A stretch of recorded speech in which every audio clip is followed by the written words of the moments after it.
coal plants is, of course, one of 3 or 4 main big problems. The big problems we somehow have to solve. A climate scientist by the name of Jim Hansen, he is at NASA, head of one of their big science departments. He's been coming to Tällberg ever since the first year, since 2005, trying in his way to tell us this is dangerous. You know, we don't realize what we're doing. We don't realize the impact that small changes that we may cause have on this bigger system. And he's been quite good at spreading this message. Until about a year ago, he was still very much the scientist, saying, you know, well, I'm trying to explain to you what the problem is. What we need for policies, that's not my area. But about a year ago, he was increasingly frustrated at the fact that no one really seemed to grab on to start discussing the policy dimension. So he went out, beginning about last summer, and he actually announced it more or less the first time at Tällberg. He went out on a personal mission to stop new coal plants in America. And it began, Tällberg was in early July. It began in August by him participating in various protest events in the States, protesting against new coal plants. He went to testify in a court case where a group of citizens, a group of people had, of course this is America, so they had gone to the judge to say, Judge, stop the building of this coal plant. And slowly they succeeded. One coal plant was stopped, other coal plants were stopped, and he went around the US making this case about stopping coal plants.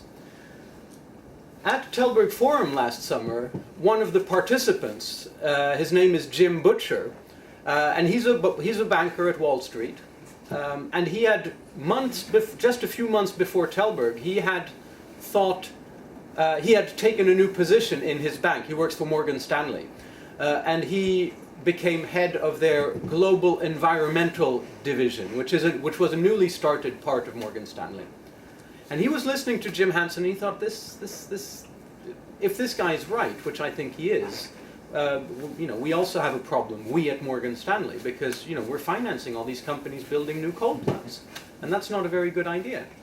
So, coming back from Tällberg in August, September, he started thinking about this. He talked about this with some of his colleagues, and then sometime September, October, started by what he heard at Tällberg, he put together a meeting with senior people at Morgan Stanley, Citibank, and JP Morgan, the 3 biggest investment banks on Wall Street, and starting to say, and they started thinking about this, and they thought, really, financing new coal plants is really not a very good idea.